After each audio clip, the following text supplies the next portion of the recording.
and how those reactions distorted the way I saw the world. Then, one fine day, I experienced the big discovery Tony was pointing to. I discovered that, in that exact moment, I had everything I needed to be happy. The only reason I was ever unhappy or discontent was because I was focused on what I did not have. That discovery happened in New York at Grand Central Station during rush hour. I was late and had missed my train. I was angry with myself, but I managed to step back into awareness. As I stood in the crowd, I observed my angst rattling my nerves, agitating me with anger and self-judging thoughts that were turning into projections, looking to blame someone else. But as I allowed my reaction to be the way it was, getting clear that the reaction was in me and not reality, and refraining from judging myself for having judged myself, the reaction gradually passed. All at once, I was aware of the splendor of Grand Central Station and dazzled by the immense human drama happening all around me. Something wonderful awakened in me, and I felt love for every single person in that crowd. It was like a veil had been lifted, revealing the beauty and joy that was always there, free for the taking. Awareness had set me free. That freedom is what Anthony de Mello is pointing to. Our world needs it more than ever, and you can find your way to freedom in this book.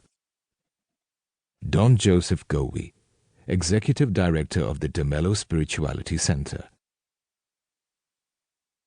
Forward.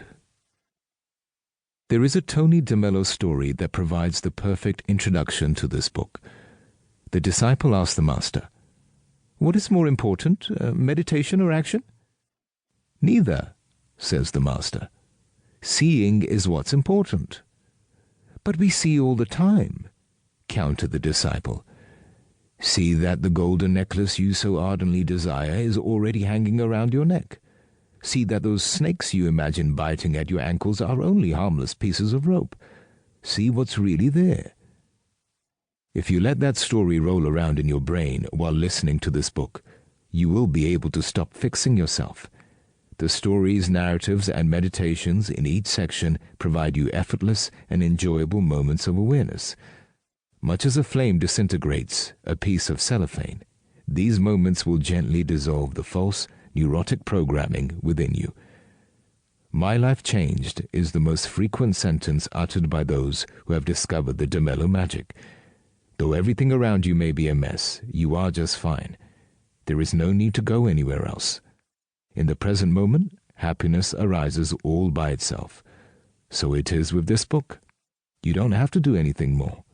Just let it speak to you.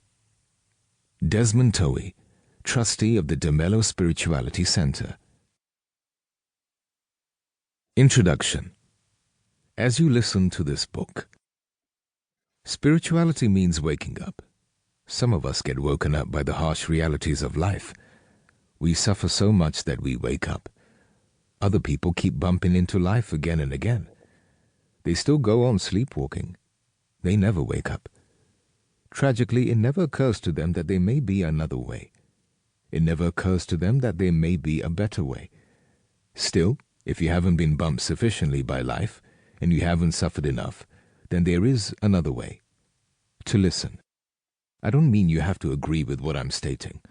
That wouldn't be listening. It doesn't matter whether you agree or not, because agreement and disagreement have to do with words and concepts and theories. They don't have anything to do with truth.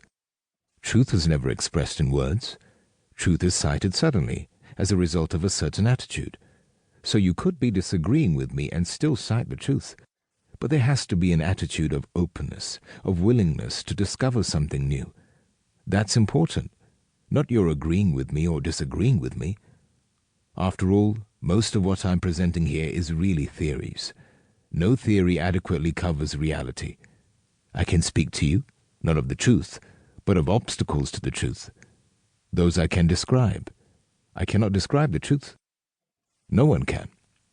All I can do is give you a description of your falsehoods so that you can drop them. All I can do for you is to challenge your beliefs and the belief system that makes you unhappy. All I can do for you is to help you to unlearn. That's what learning is all about where spirituality is concerned. Unlearning. Unlearning almost everything you've been taught. A willingness to unlearn, to listen.